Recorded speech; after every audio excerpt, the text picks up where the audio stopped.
Welcome, everyone. Before we begin, we'll have a prayer by Councilman Graham, followed by the Pledge of Allegiance. Hopefully I get through this. My voice is, I'm losing my voice, but please bow your heads and let us pray. Dear gracious and eternal Father, I ask that you continue to have your hands on our beloved city, and that you continue to provide this mayor and council with the wisdom to guide Jefferson City in the right direction. Lord, I ask that you continue to bless those who were and still is affected by the tornado from several months ago. Lord, I pray for those who are going through tough times within their body, whether it be diabetes, cancer, sickle cell, autism, or high blood pressure. We need you, Lord, to handle it, so we give it all to you tonight, right now.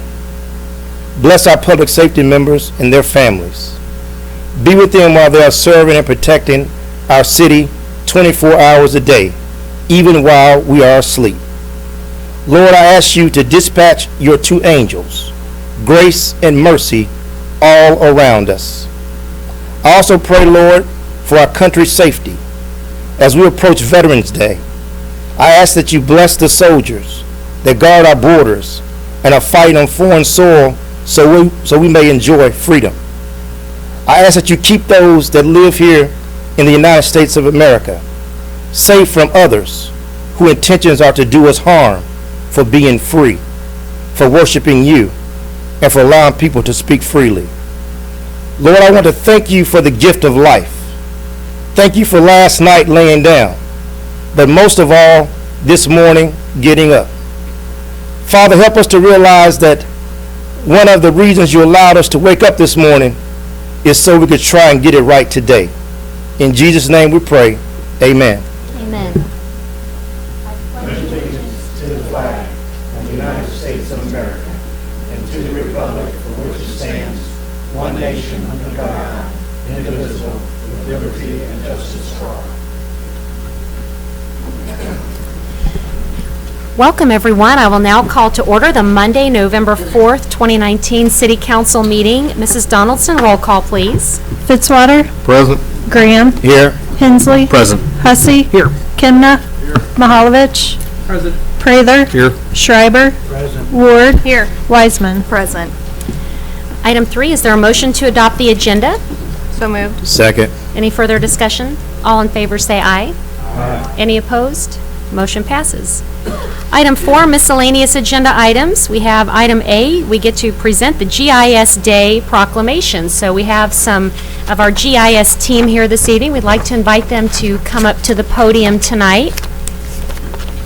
And if you would like to introduce yourself and tell us your positions, and then I have a special proclamation to share this evening. I'm Buster Stragg, GIS Manager. Katrina Williams, Planner. Jill Ryan, GIS Specialist. Welcome, and would you like to say anything about GIS Day?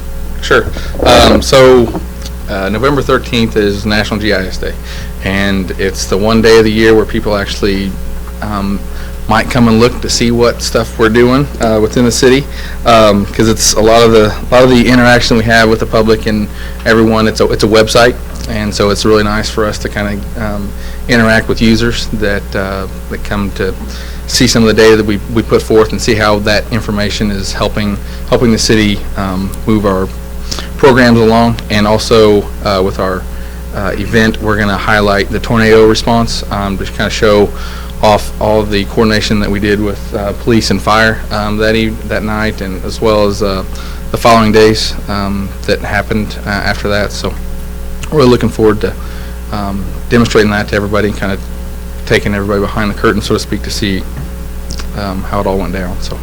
Great. Well, we appreciate you all being here tonight, and we want to help you celebrate that. And I do have a special proclamation to share, and it reads, whereas the City of Jefferson recognizes that an understanding, use, and application of geospatial technology is crucial to operating our infrastructure, sustaining our natural resources, and stimulating economic growth, thus benefiting the welfare of the general public throughout the City of Jefferson.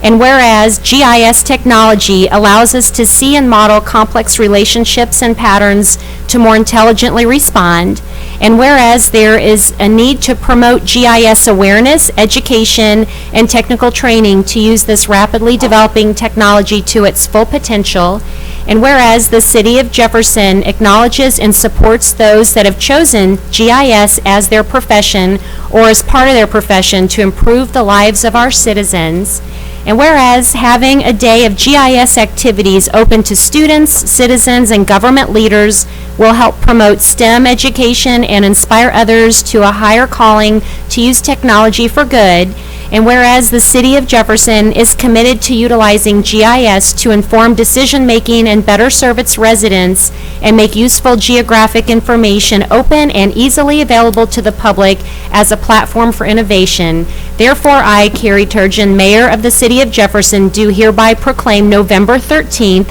as GIS Day in the City of Jefferson.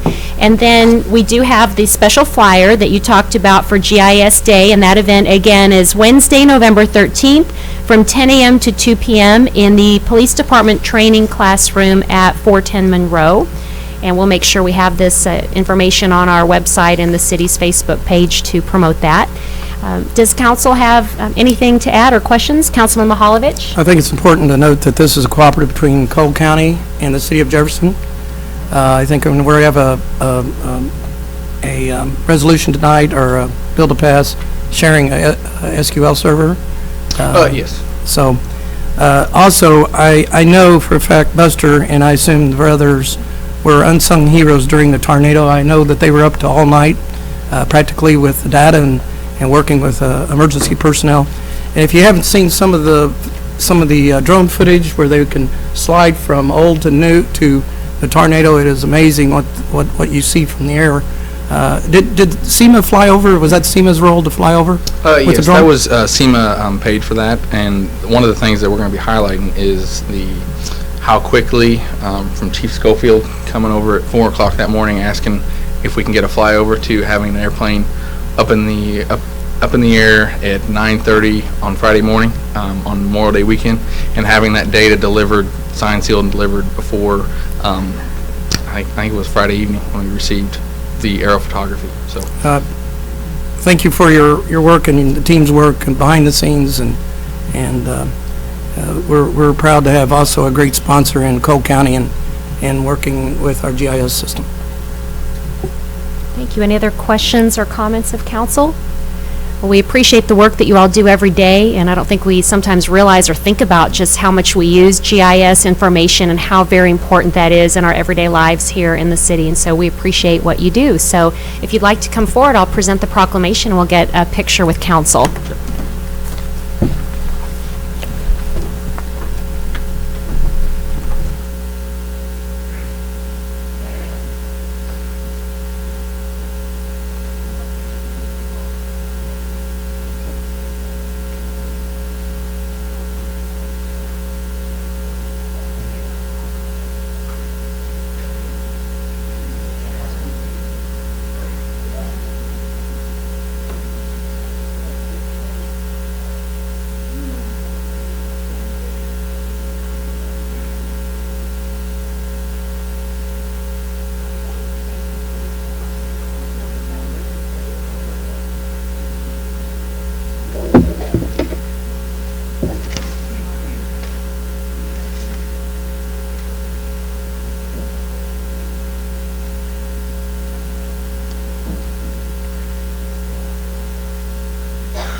right, item 4B, we have with us Emerging Leaders of Azerbaijan proclamation. So we have some special visitors that have come a really long way. We would like to invite them forward to the podium this evening and welcome them tonight. And they are sponsored by the Rotary Clubs here in Jefferson City, and so we have a lot of fellow Rotarians here in the audience tonight. So we welcome all of you. It is great to have you here tonight, and if you'd like to introduce yourselves and tell us a little bit about what you're doing while you're here in Jefferson City. Hello everyone, my name is Fatima. I've been working for United States Embassy in Azerbaijan little over than 20 years, and I'm a facilitator of this group. Thank you very much. I'm happy to be here and enjoy our trip very much. Let me Welcome. introduce. Well, we're very happy to have you. So if you all would like to tell us your name, and we'd love to welcome you here. My name is Arslan Hacıyev. I am a farm manager. Work for Azar Şeker LLC in Azerbaijan. Azar Şeker is an investment project which aims to build sugar processing company, sugar processing factory in Azerbaijan, and we are here to learn your experience, to learn your knowledge, and I'm also glad to be here. Thank you very much. Welcome. I'm Günay Hasanli from Azerbaijan. I'm working for a forest company as a sales manager, and we sales German and American agriculture technology. I'm happy to be here. Thank you. Thank you. Hello, I'm Zehra Mehmedova. I'm working for the Ministry of Agriculture of the Republic of Azerbaijan. I'm also glad to be here. Thank you. Thank you. Hello everybody, my name is Sultan. I'm a CEO of the Sminagro company. This is smart and innovative agriculture. We bring smart technology from USA, we install it, we serve it. This is some kind of technology we use. It collects data from open areas about the agriculture. So we are the partners with American companies, for example, with Spectrum Technologies. Also, this is my first time in America. I'm very excited. We are here to gain new experience, to see how your agricultural system, agriculture is organized here. I'm very happy to be here, just a bit excited. Thank you for everything. Great. Thank you. Hello everybody, I am Rustam Rajabov, philosophy doctor in geography. I represent the private company name is Gilan Holding, which is especially they have a lot of field in agriculture like cotton, wheat, barley and etc. I am glad to be here. Thank you for you for receiving us in this meeting. Thank you. Good evening. My name is Nurlan Abdinov. I am work as a project coordinator at Azerbaijan Organic Company LLC. We produce organic products and beverage and try to restore endemic plants in Caucasian region. It's a great pleasure to be here this evening. Thank you for everything.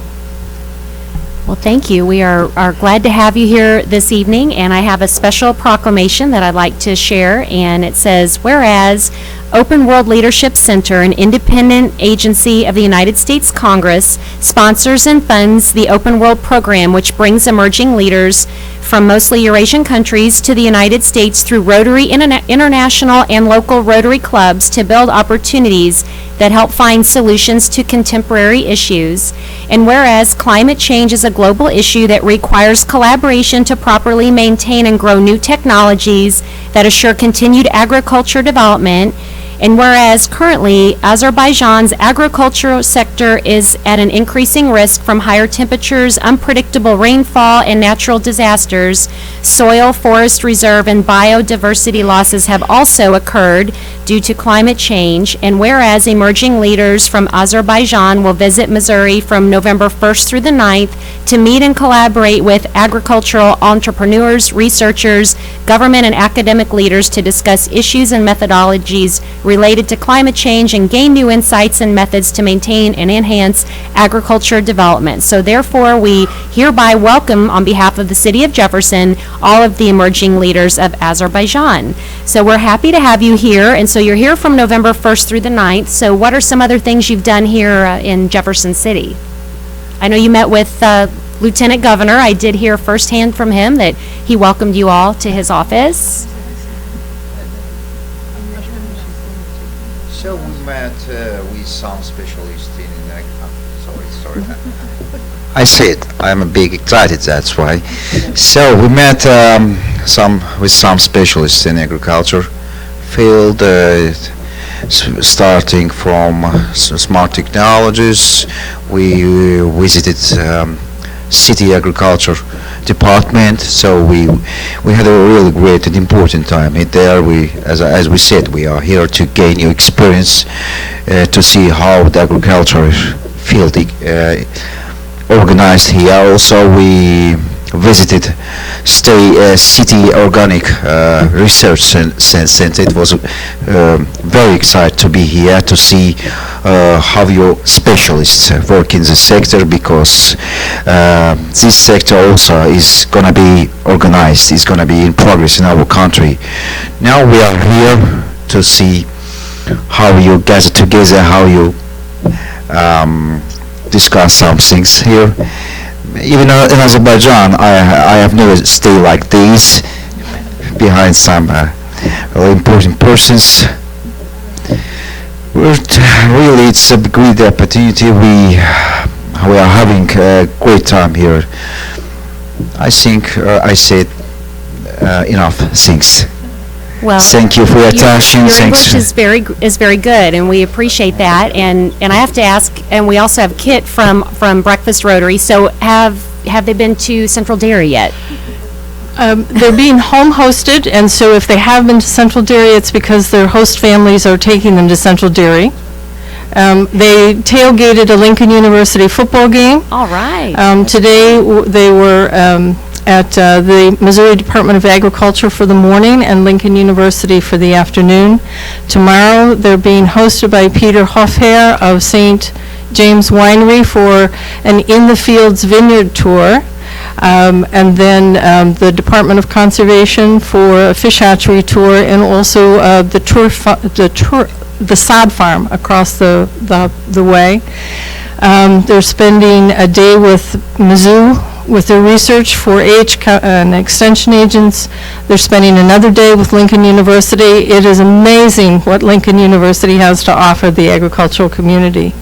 And then on Friday, they're spending the day at 2 farms in Callaway County, one north of Avos and one just outside of Fulton.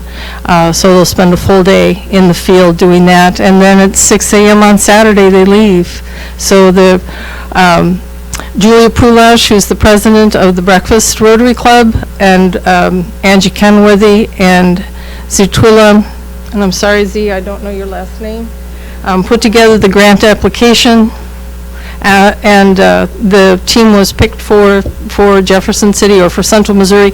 They flew into Columbia, they're flying out of Columbia, so for most of them, their only experience in Missouri is us. So I'm just so pleased that we were able to put this together, and very grateful to all of the Rotarians of the 4 clubs that were able to host and provide input. Thank you. Well, that is wonderful. We're glad to have you all here. Does council have any questions or comments? All right, well, on behalf of everyone, we welcome you here. And if you would all like to come forward, I'll present the proclamation to you, and we'll get a photograph. And then maybe for our second photograph, Just one moment. Yes. And also, I want to add that we have some presents for you. Let us give this present. Let's then take a photo, okay? Okay, well, thank you. Thank you very much.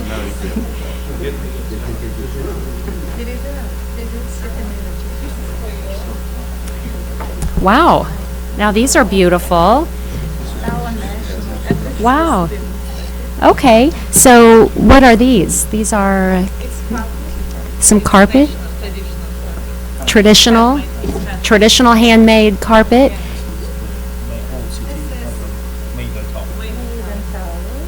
Okay.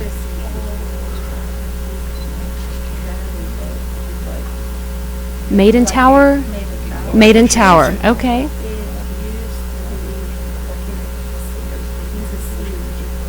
Okay, was located in the sea before. Very, lot of history. Wow. Well, thank you. I'll have to write something up and put it with this. We will proudly display this here in the mayor's office so others can come and enjoy it also. Wow. And for the city administrator, Steve, okay, who's also a Rotarian. I will make sure that we share that with them, and thank you very much. And I'll hold these during our picture. So thank you very much. It's such an honor. Thank you. So we'll get everybody, and then the second picture I'd like to bring the Rotarians up to. Most Rotarians in the picture, if you can kind of squeeze in on the fringes here and try to get everybody in. I'm sorry.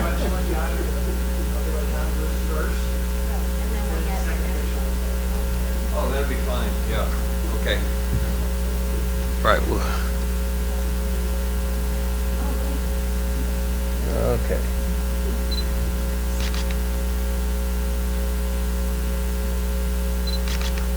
Okay, and then if we can get the, I'm sorry. Sorry.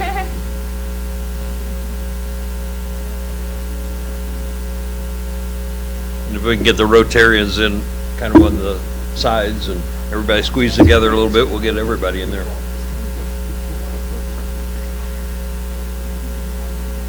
Apologize for delaying your meeting, but they've come a long way.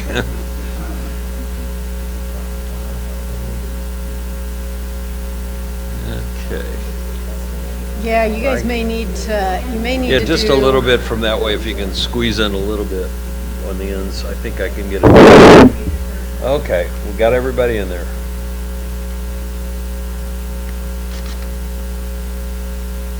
Try to take a couple of them. There we go. Thank you. Okay, one more here. Yep. Ready? 1, 2. Get somebody else? No, it's all right. No, okay. Yeah, you guys want to get in? Oh, okay.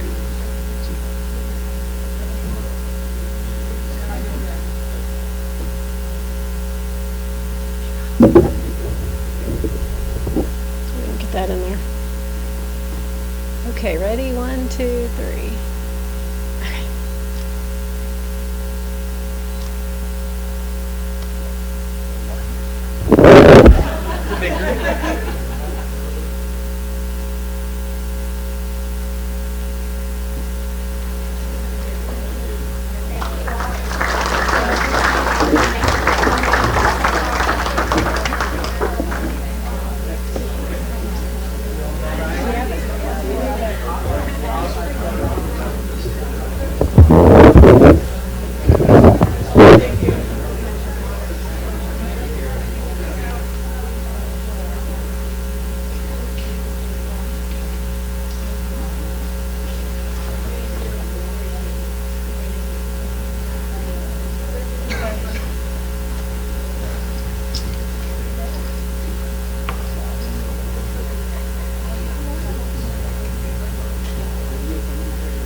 All right, we appreciate you all coming this evening, and you don't have to stay for the rest of the meeting. You're welcome to, but you're welcome to go out for the rest of the evening. But you can view this meeting online, so you can share it around the world with your families and friends at jeffersoncitymo.gov. We are live streamed and recorded, so please share this with your families, and we appreciate you coming so far and having all of you here.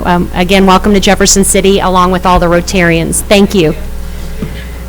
Item 5, we have public hearings. We will start with item 5A1, which is Bill 2019-58. An ordinance of the City of Jefferson, Missouri, amending Chapter 35, the zoning code pertaining to medical marijuana testing and transportation facilities. Mr. Barron? Thank you, Madam Mayor. This bill would expand the zoning districts where medical marijuana testing and medical marijuana transportation facilities could be located. It is a staff-initiated bill. It would expand the districts. Currently, both of those uses are identified as permitted uses within the M1 and the M2, the industrial zoning districts. It would expand that by listing both of them as a permitted use within the C2, the general commercial zoning district, in addition to the existing industrial manufacturing districts. It was an item that, of course, staff have been updating the zoning code with respect to medical marijuana uses ever since the passage of the statewide initiative dealing with that matter. So this is actually the third time that zoning code amendments have been presented to you regarding medical marijuana uses. Basically, after reflection by staff and in response to questions that have been presented by staff or to staff by people seeking to locate such facilities, I came to the conclusion that there's some uses very similar to those types of uses that are already permitted uses within that C2 district. And so in an effort to align what is already permitted with this new use, we felt it appropriate to propose this zoning code amendment. It was recommended for approval by the Planning and Zoning Commission on a vote of 5-1 at their September meeting. I'd be happy to answer any questions prior to the public hearing. We do have a map that gives a sense of the different areas where the uses would be able to be located within the city, with the red areas on the map identified as that C2, the new area where these uses could be located. There's still standards in place regarding separation distance from churches, schools, and daycares, a 1,000-foot separation that would be in place. So none of those uses could locate closer than 1,000 feet to those uses. Again, be happy to answer any questions prior to the public hearing. Thank you. Any questions? All right, at this time, we will open the public hearing for Bill 2019-58. If there's anyone here that would like to speak on the bill this evening.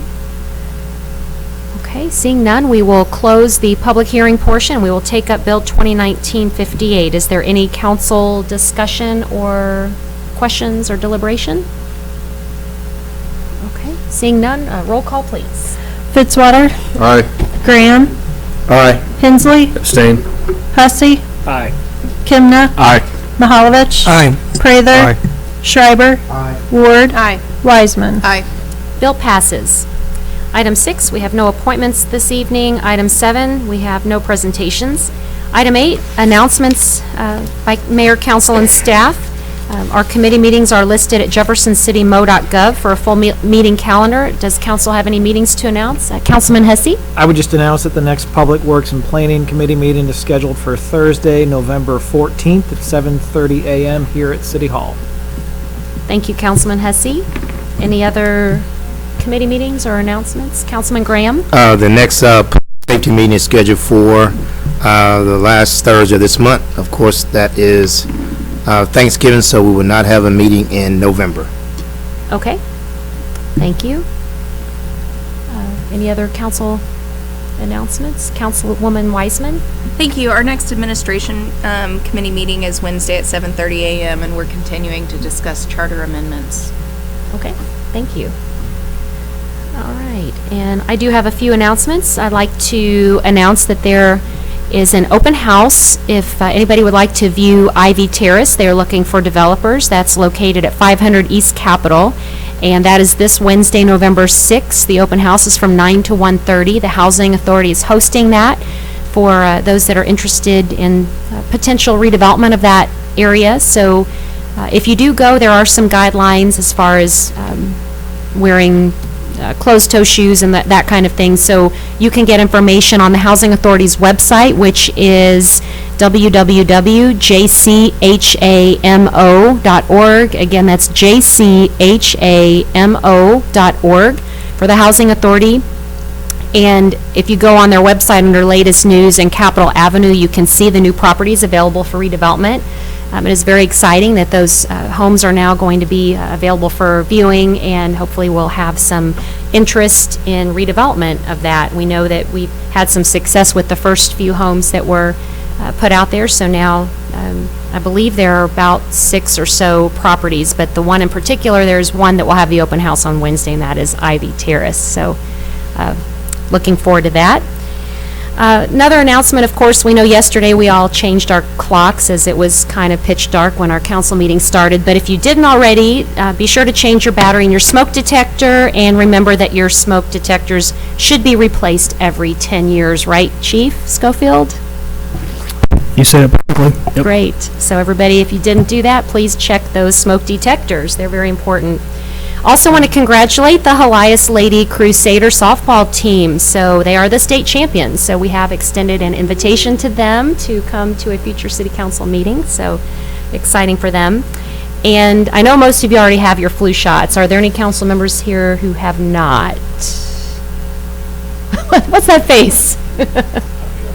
Oh, that's okay. Okay, I was going to say, oh, if you haven't, it's all right, because I did put out the mayor's flu challenge. So last year I cornered Superintendent Larry Linthicum, but he beat me to it this year and already got his flu shot. But I have challenged Lieutenant Governor Mike Kehoe, and he has accepted. So this week we will be getting our flu shot at the Cole County Health Department, and Christy, who is the director, Christy Campbell, wanted me to be sure to announce that if you haven't received your flu shot, they do provide those at the Cole County Health Department. So we will be doing that, and anyone else who has that face like Hensley can join me, although you already got yours. But nothing's private when you're the mayor. All of the health screenings, don't worry, the whole world knows. We're encouraging others to stay healthy, Councilman Hensley. Okay. Mrs. Stroh. If I could just mention real quick, the city employees, our flu shot drive is this Wednesday from 8 to noon, so we'll have flu shots available for all city employees during that time. Great. Well, I will put out that challenge to all of the, including myself, right? But I will make sure and stop by and encourage everyone, so thank you, Gail. And item B, the Missouri 2021 Bicentennial Moment. I will remind everyone that the photo contest for the Missouri Bicentennial entries were accepted, and that officially closed last week. So if you missed it, I'm sorry, because I've been announcing at every meeting to check out Missouri 2021 on Facebook, Twitter, and Instagram. So if you're following that, then you know about that photo contest. So very exciting. There's a lot of great things going on for the Bicentennial, so be sure to check that out. Item 9, Lincoln University Student Representative Update, Ms. Carolyn Winjaro. Thank you, Madam Mayor and Council as a whole. First and foremost, I would like to thank all of Jefferson City citizens, as well as you, Madam Mayor, for being present at the nursing school gala on this past weekend. We greatly appreciate the support that we get from the city, because it goes a long way. As I always say, Jefferson City is, Lincoln University is Jefferson City's school, and so we greatly appreciate all of you all for the support that you all show unto us. Thank you. Thank you, Carolyn, and that was a wonderful gala for the 50th anniversary for the nursing program, and I know we had Councilman Kemna was there, along with Councilman Graham and Councilman Hensley and Mahalovich, and I know we had quite a good showing. Oh, and Hensley's newest addition to his family. Right. His first gala. Yes. So that was a wonderful evening. Councilman Graham? I'd also like to add that on next Thursday, which is November the 14th, at 6 o'clock p.m., doors open up at 5:30. Each semester we have the presidential lecture series, in which the president invites two different people to come in and speak to the students and to the community. So next Thursday at 6 p.m., Ms. K.T. McFarland, who served as the Deputy National Security Advisor under President Trump, will be here, and that's at the Student University Center. Doors open at 5:30. The event starts at 6. So once again, Ms. K.T. McFarland, the former Deputy National Security Advisor, will be here in Jefferson City to speak to our students and to the community. So please come out. Thank you, Councilman Graham. And I forgot a couple of dates to throw out during my announcement, so I'll announce those now. In December 4th, 5th, 6th, and 7th. So I have 4 days of announcements. So December 4th is the annual Polar Plunge, the Power Hour Plunge, where we have a challenge. Sheriff John Wheeler and I are taking the plunge, and I think Councilman Mahalovich is doing that again. Yes, he is, for the third time, whether you like it or not. So I think if you raise, what is it, $1,000 or $500? I have to check. I don't know because I'm doing it, but it's then you have the opportunity to run through the freezing cold hazmat sprinklers. Oh, and Chief Schofield, you did it last year. Yeah, I think the police are going to step up this year, is what I heard. All right, you heard it here. I think he was looking at you, Captain Wilde. And he can keep looking. We'll talk it out of outside. Okay, y'all figure that out. So it all benefits Special Olympics. It's actually a very fun event. It's on Madison Street, and it's something very unique to Jefferson City. There are a lot of polar plunges, but this is something that we started here in Jefferson City that's actually done on the street. So we hope you can join us. That's Wednesday, December 4th. Thursday, December 5th is the mayor's Christmas tree lighting at 5:30 p.m. and Jefferson City Parks and Rec, I know, is already getting their plan for the theme and the mayor's Christmas tree. So that's exciting. And then Friday the 6th is Downtown Living Windows from 6 to 9 p.m. And then Saturday the 7th is the annual JC's homecoming. It is, isn't it? Yes, so we're having Christmas parade on Saturday. The Jefferson City JCs are hosting that. It's 4:30 downtown Jefferson City. And if you'd like to be in it, registration is still open, and you can register on Facebook. There's a link under the Jefferson City JC's Christmas parade page, and I think Rick's going to be in that too.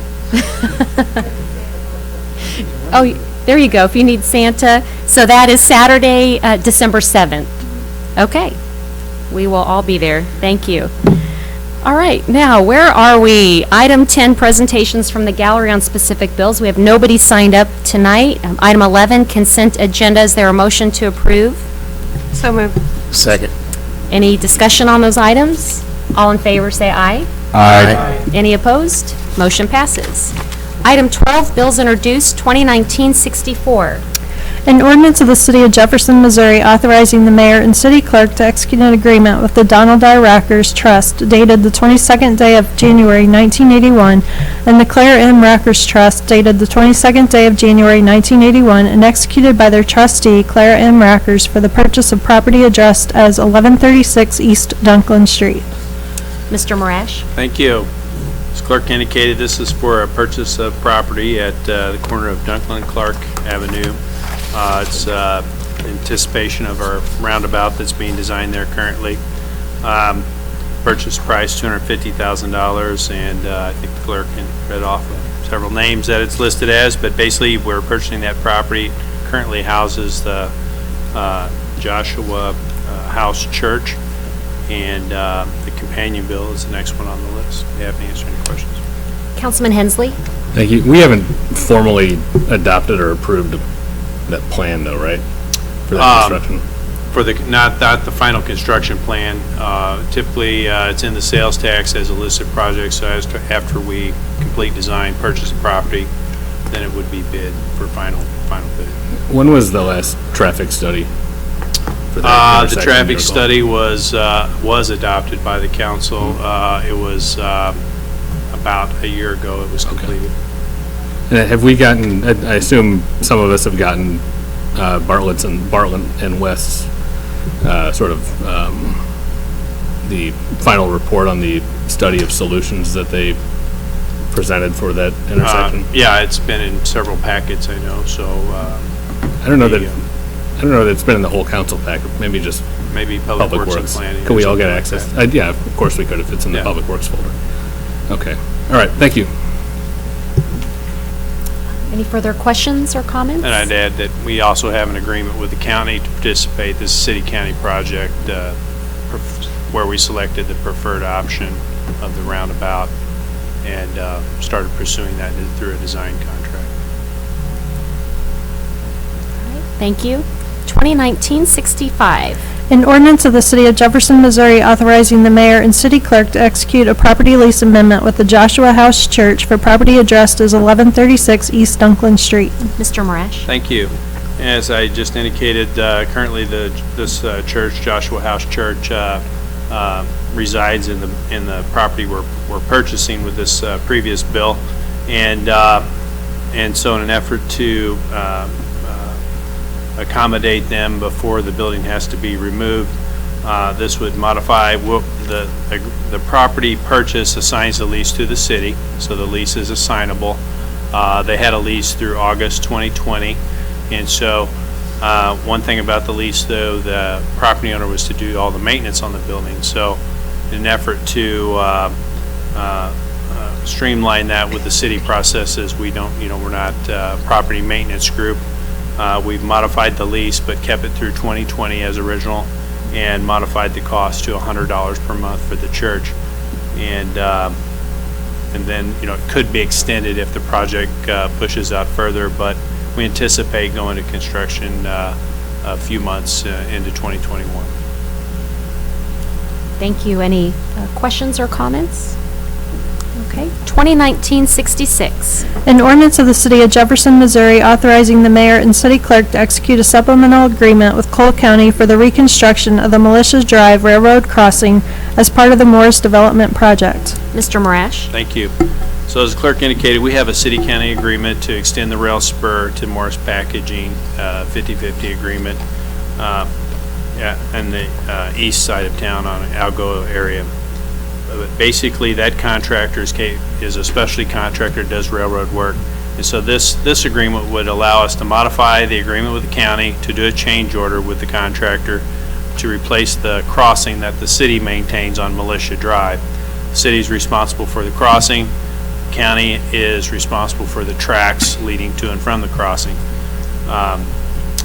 We did contemplate, the county asked perhaps we could all share in the cost of all the improvements, and so we did some research into that and found that it's most beneficial to allow the county to continue to maintain the tracks and the city maintain the crossing. So the crossing replacement has lasted about 15 years now, $141,000. Basically the ties rotted underneath, so the panels have been rocking and kicking up. So we're going back with some better ties underneath the new crossing. The contract's available due to work, and be happy to answer any questions. The cost is $141,000, and that comes from sales tax funds. Thank you. Any questions or comments? Okay. 2019-67. An ordinance authorizing the issuance of special obligation improvement bonds, Park System Project Series 2019, in the aggregate principal amount of not to exceed $7,500,000, prescribing the form and details of said bonds, and the covenants and agreements to provide for the payment and security thereof, and authorizing certain actions and documents and prescribing other matters relating thereto. Mr. Molman? Thank you. This ordinance approves various documents which will result in the issuance of bonds in the amount of not to exceed $7.5 million in special obligation bonds for parks projects. City's special counsel, Gilmore and Bell, serving as bond counsel on this deal with the assistance of Piper Jaffray as the city's municipal financial advisor. This bond would obligate approximately $500,000 a year in debt issuance to pay for various improvements to the park system described in the Parks Master Plan. I believe Todd can answer any specifics on any projects, and I'm happy to answer any questions on the bonds themselves. And I believe bond counsel and representatives from Piper Jaffray will be joining us at the next council meeting for final reading and approval if there's any highly technical questions that I can't answer tonight, but I say give it your best shot. Thank you. Any questions or comments of council? All right, thank you. 2019-68. An ordinance of the City of Jefferson, Missouri, amending Chapter 35, the zoning code to establish short-term rental of a residence and short-term rental of a lodging room as a permitted use in the residential and industrial zoning districts. Mr. Barron? Thank you, Madam Mayor. As the clerk read, this bill deals with short-term rentals and amending the zoning code pertaining to areas where those are permitted use. Short-term rentals are defined within the zoning code as residential units, so existing residences that are being rented out for a period of less than 1 month. Typically, you would see these types of units listed on various online platforms with VRBO and Airbnb being some of the more popular ones.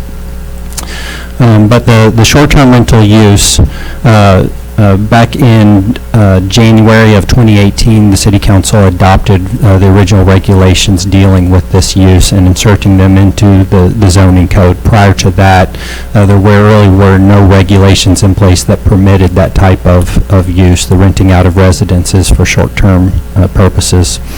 It was adopted into the zoning code in 2 parts. One part dealing with establishment of certain standards called specific use standards that would be applicable to all short-term rentals.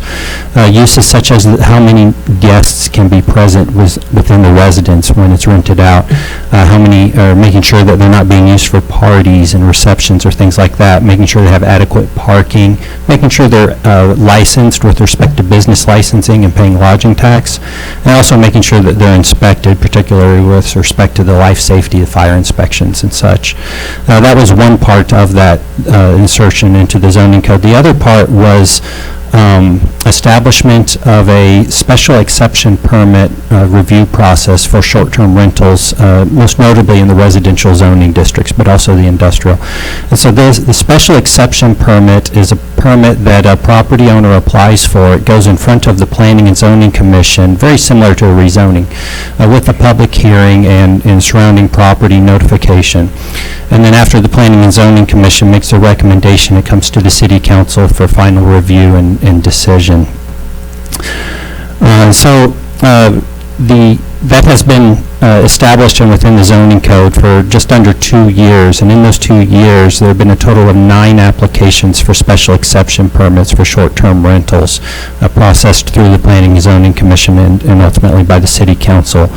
All 9 of the applications were recommended for approval by the Planning and Zoning Commission, and all but 1 of the 9 applications were ultimately approved by the City Council.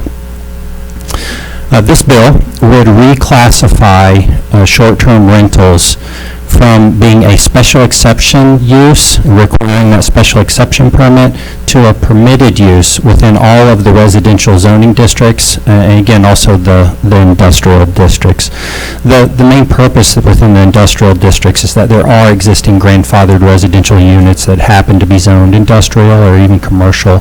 We want to make sure they are granted the same rights as any other residents within town, but the primary effect would be within the single-family and multifamily zoning districts. This matter was originally brought up by the Administration Committee at their August meeting of this year. Back in 2018, or actually 2017, as this item was first coming forward, it actually appeared in front of the Administration Committee because there were multiple things that it was touching, dealing with licensing, lodging tax, and zoning. But ultimately, at the August meeting of the Administration Committee, it was recognized that it's really a land use matter, a P&Z matter, and so staff brought the topic to the September meeting of the Planning and Zoning Commission as a discussion item to get a sense of what the Planning and Zoning Commission would like to do with this issue, with so many special exception permit applications coming forward, and for the most part them being reviewed and approved through the Planning and Zoning Commission and mostly by the City Council. The Planning and Zoning Commission voted to direct staff to pursue a zoning code amendment to do this, to establish them as a permitted use within all the zoning districts. And so then at the October 10th Planning and Zoning Commission meeting, this item was brought up for a formal public hearing, and the Planning and Zoning Commission voted 8-0 to recommend approval of this bill. It is scheduled for a public hearing on November 18th in front of the City Council at 6 p.m. At the staff level, this particular item has been fairly controversial whenever there are individual cases brought up within neighborhoods. But as a general topic item, we don't seem to get a whole lot of comments on indications of where the public sees negative impacts of the use as a whole across the community. There are various items, as the cost associated with bringing a special exception permit through the Planning Zoning Commission. City Council is a fairly high cost. Right now ranges at about $500 application fee. And that has been one comment that we've received from people who are looking at pursuing short-term rental uses, that the application fee they feel is a little high in terms of perhaps affecting their decision whether to pursue that use. I'd be happy to answer any questions that the council has. Thank you. Thank you. Are there any questions or comments? Councilman Graham? So I do have one. This amendment allows the go around from P&Z, which means that these individual items do not have to go before P&Z. They automatically are zoned in and it can happen automatically. Is that what this amendment does? That is correct. It would remove that process that forces applicants to come in front of the Planning and Zoning Commission and the City Council. It would instead become treated basically the same as any business in the community, with a staff level administrative review, making sure that they're eligible, can meet the specific use standards that are within the zoning code, and then making sure they pass any inspections that are applicable and properly licensed. Okay. Councilman Graham? Madam Mayor, as the sponsor of this bill, I know that the public hearing is scheduled for the 18th, and unfortunately, or fortunately, I will be out of the country, and so I would like to place this on the informal calendar, not pending or impeding on the public hearing. Let that take place, but I would like to be here for the vote on that following first Monday in December. So I'm asking that we could place this on the informal calendar until the December meeting, so I can be here as the bill sponsor to vote and have a conversation about this amendment. Okay, so the bill sponsor has asked to place it on the informal calendar. Now that it has been introduced, we can do that at the request of the bill sponsor. Are there any objections to doing that so? And before we do that, are there any further questions of council at this time? Or comments? Okay. And was it looked at, I know in the past there was some discussion about just having this in a certain area, like in the Old Town area or certain areas, but is this something that when P&Z looked at it, they looked at it then citywide? Is that correct? Anywhere in the city limits that falls within those residential zoning? I mean, they looked at it as a citywide issue. There have been applications ranging from the center of the city to the edge of the city, and so it really felt it was standardizing the process across the city was the most appropriate method. All right, so this will be, any other questions, comments? So this will be on the informal calendar, but we still will have the public hearing, correct? So that will be at the next meeting. So the public is still invited to comment at the next meeting in November, but it will not be acted on until the first meeting of December. And that's my plan, to bring it off the formal calendar at the first meeting in December. Not that it's set, but to bring it off. But I do want to be here for the vote and have another conversation about this here. Okay, so really what you're doing essentially is giving people even one more opportunity to voice their opinion. Okay. Point of order. Councilman Mahalovich?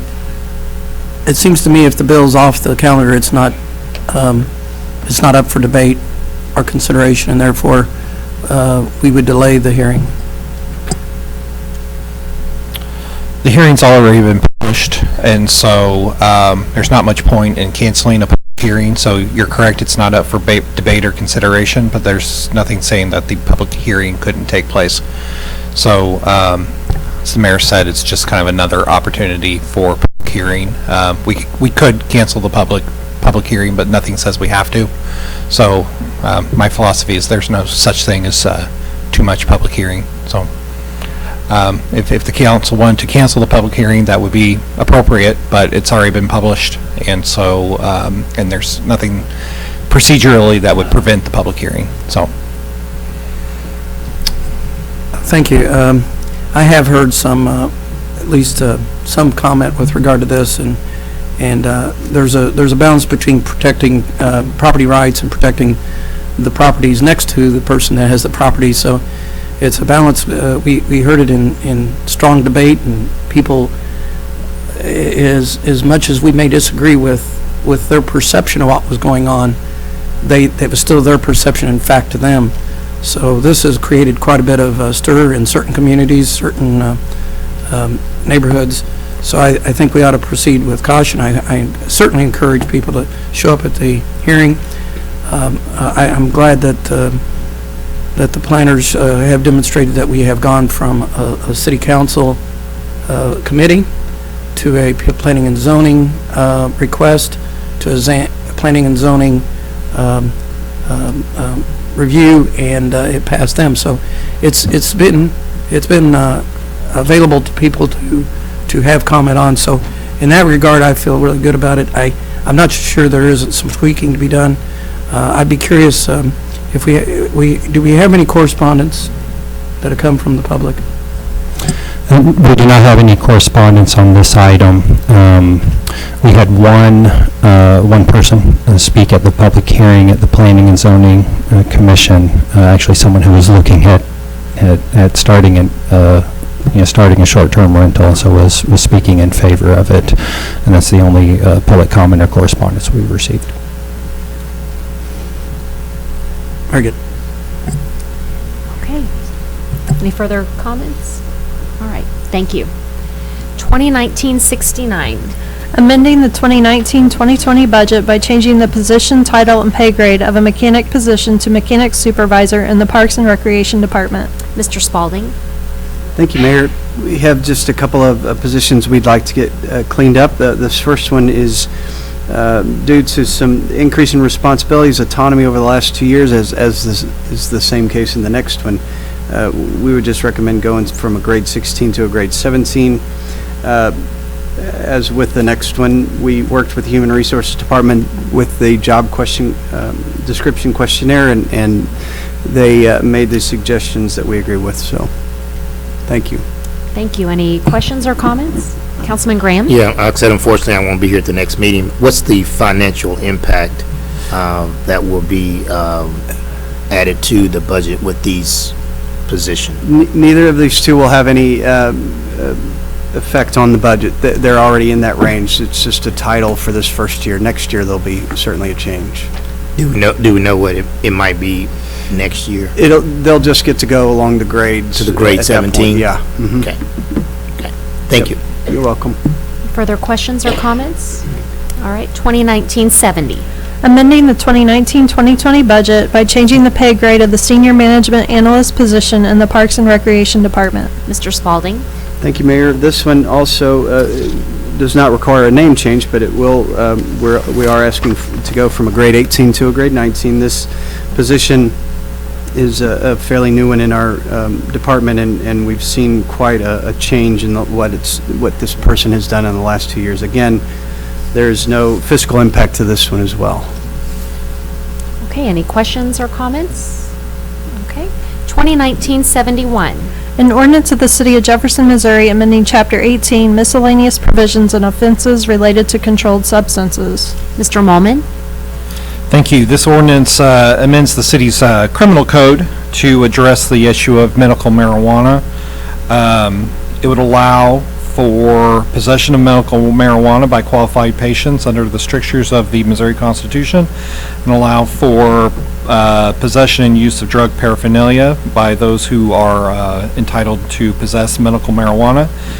It creates the offense of failure to produce a medical marijuana identification card issued by the state of Missouri. This would allow law enforcement officers, when encountering a person who they believe is in possession of medical marijuana to ask that they produce the appropriate identification that allows them to so possess the medical marijuana, and failure to show that identification card to the police officer is in and of itself an offense. So if you're going to be possessing medical marijuana, this bill would require that person to also possess the appropriate state-issued identification card.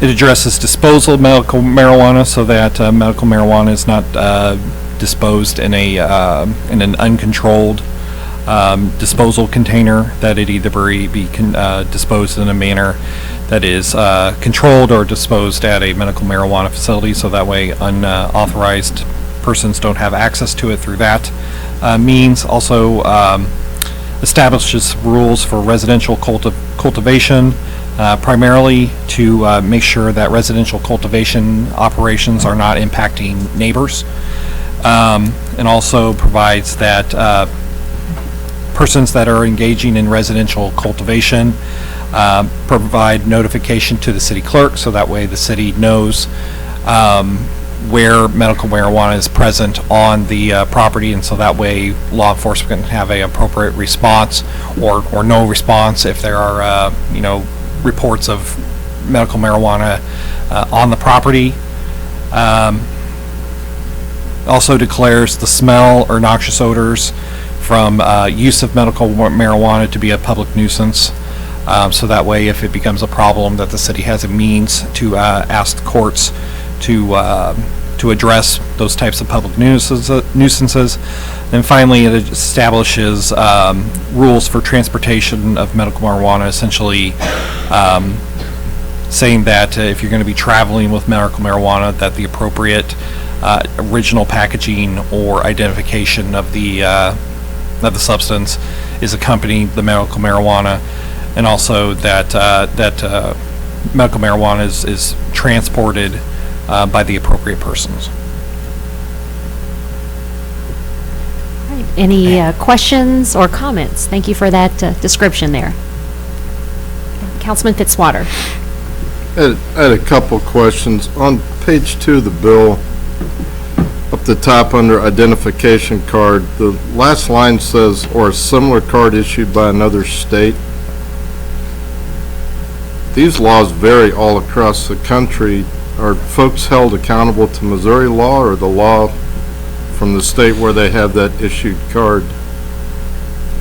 So what the Missouri amendment allows for some reciprocity for people who are allowed to possess medical marijuana through a different state program. And so this recognizes that you could have a medical marijuana card issued in a state and would allow for possession of medical marijuana in Missouri.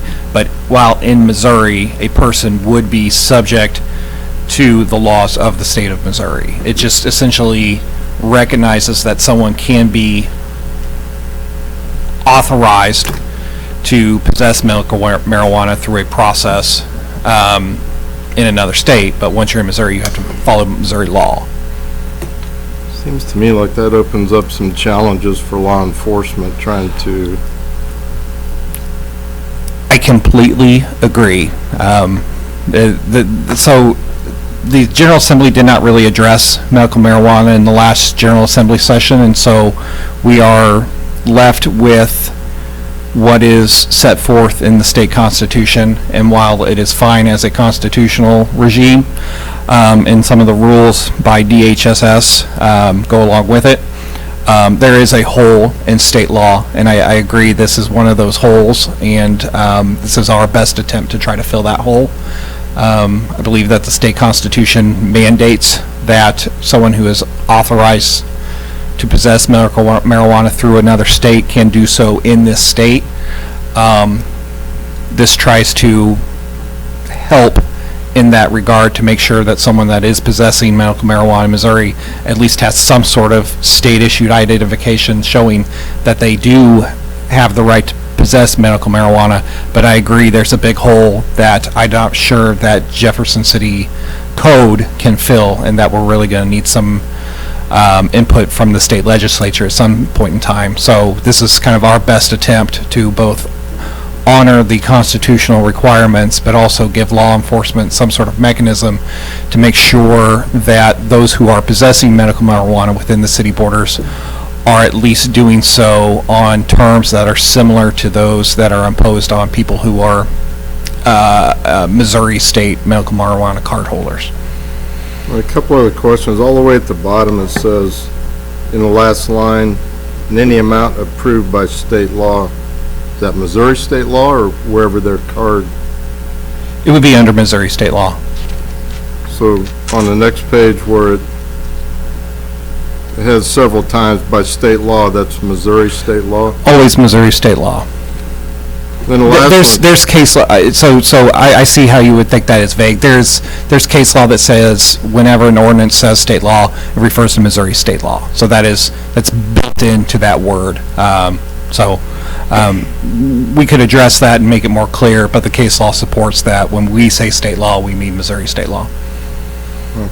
I appreciate that, and I just am concerned about Captain Wilby and his colleagues that are going to have to deal with these folks out and about. My last, I guess, more of a comment than a question under C, the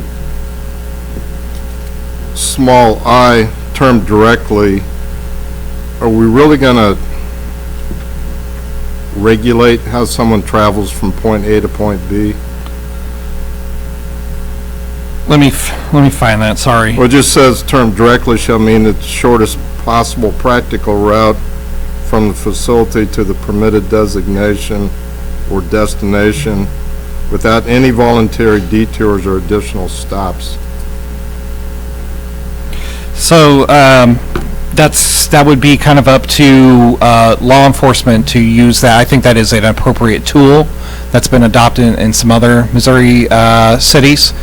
And so if you have someone that is, supposed to be delivering from point A to point B, but they're out here in point Z, I think law enforcement rightfully has the interest in asking, if you're going from here to here, why are you all the way out here?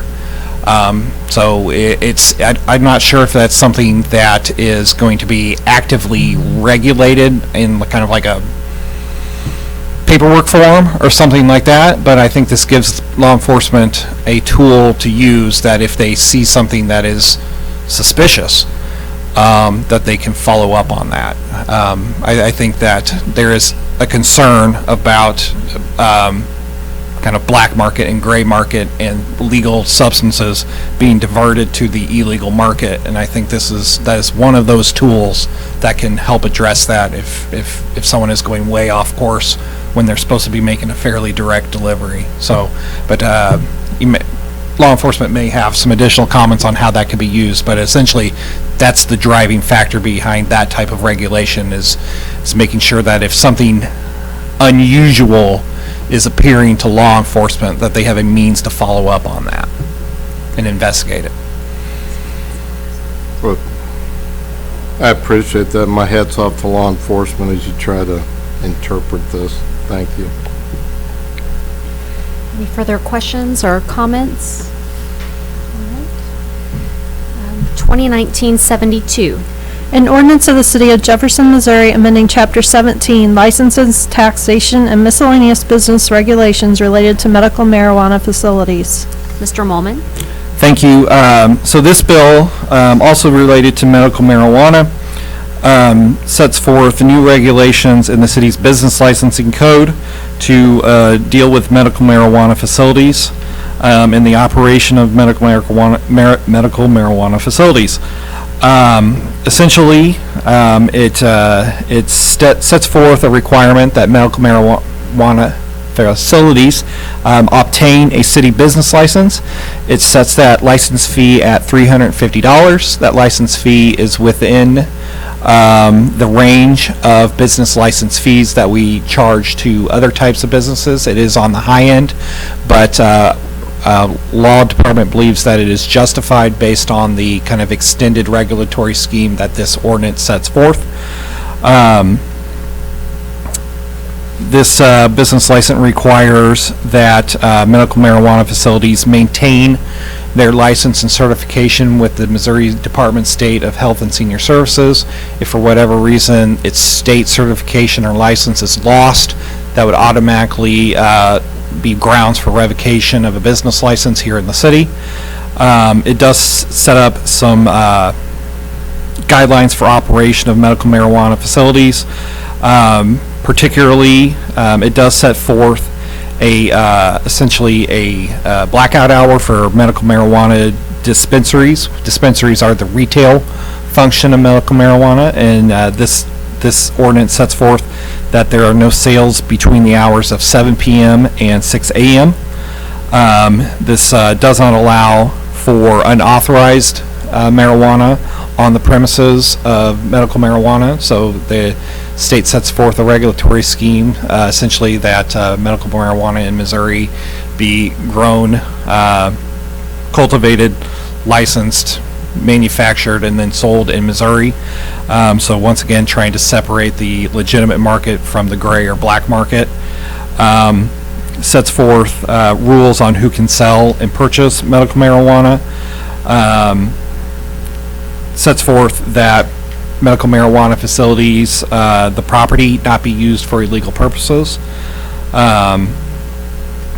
Sets forth rules for unauthorized extraction. So essentially, if someone is looking to extract resins from medical marijuana and you doing so with dangerous or combustible gases, that they'd only be done in conformance with a manufacturing license facility issued by the Department of Health and Senior Services, excuse me. It requires a security plan consistent with state regulations, and requires that security plan be provided to the police department, also as contemplated in the state regulations. Requires that a permanent location be utilized for medical marijuana facilities. So essentially no type of mobile medical marijuana dispensaries. It states that odors from medical marijuana facilities have to be remain on site, and that there be a means to control odors from wafting to neighboring properties and impacting the enjoyment of neighboring properties. Allows for sale of accessories that are related to medical marijuana. Sets forth a minimum age, so that way only persons over the age of 18 or emancipated minors or minors in the presence of their parents may go into medical marijuana facilities. And I think that probably covers the highlights of this particular ordinance. I would be happy to answer any particular questions on this, though. Any questions or comments? I just got a statement, and this is just me personally. This is going to be a mess. That's all I can say. I just want to say that on record. It's going to be a mess. Any further questions or comments? Okay. Item 13, bills pending. We've taken up number 58. We have 2019-61. An ordinance of the City of Jefferson, Missouri authorizing the mayor and city clerk to execute an agreement with the County of Cole for reimbursement of costs associated with the geographic information systems. Ms. Miller? Thank you, Madam Mayor. As the clerk read, this is a memorandum of understanding between the city and the county to share the cost of 2 new SQL servers for the GIS system. I'd be happy to answer any questions. Any questions? All right. Roll call, please. Graham? Aye. Hensley? Aye. Hussey? Aye. Kimna? Aye. Mahalovich? Aye. Prather? Aye. Schreiber? Ward? Wiseman? Fitzwater? Aye. Bill passes. 2019-62.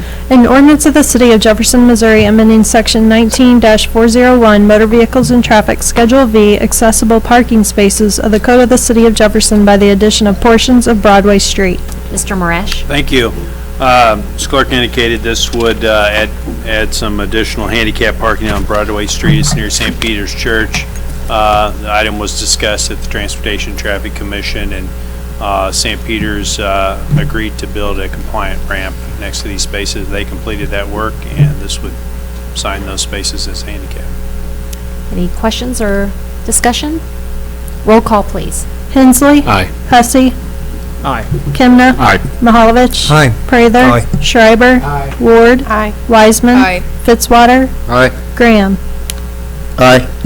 Bill passes. 2019-63. An ordinance of the City of Jefferson, Missouri vacating and discontinuing the right-of-way which remains in the 700 block of Marshall Street. Mr. Marash? Thank you.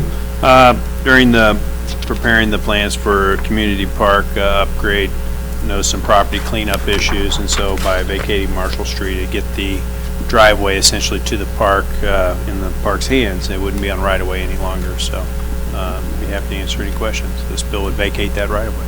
Any questions or comments? Roll call, please. Hussey. Aye. Kimna. Aye. Mahalovich. Aye. Prather. Aye. Schreiber. Aye. Ward. Aye. Wiseman. Aye. Fitzwater. Aye. Graham. Aye. Hensley. Aye.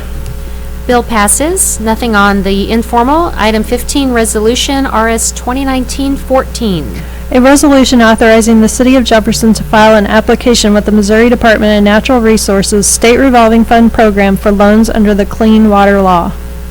Mr. Marash? Yeah, this resolution would actually provide us with a grant for a stormwater project. DNR has a pool of money allotted towards, it's based on some formulas for Jefferson City, if we can find a matching project. So this resolution would actually allow Mr. Kroll and myself to sign some of the documents to apply for that. The project we intend to put forward to them is a stormwater project over off Douglas and Bolton area. It's a 50-50 grant.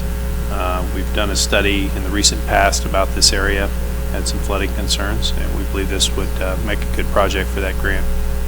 Okay, is there any questions, comments? Is there a motion to approve? So moved. Any further discussion? Roll call, please. Kimna. Aye.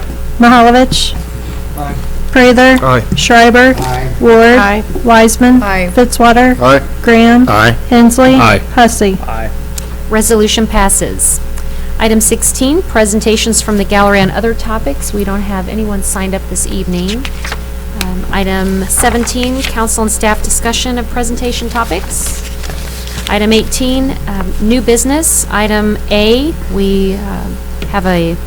I will entertain a motion to go into closed session pursuant to Section 610.021 of the revised statutes of Missouri. The chair will entertain a motion to go into closed session to discuss the following.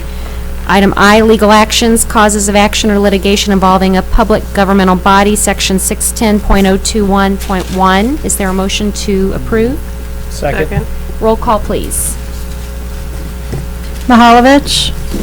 Aye. Prather. Aye. Schreiber. Aye. Ward. Aye. Wiseman. Aye. Fitzwater. Aye. Graham. Aye. Hensley. Aye. Hussey. Aye. Kimna. Aye. All right, we are going to have closed session here in this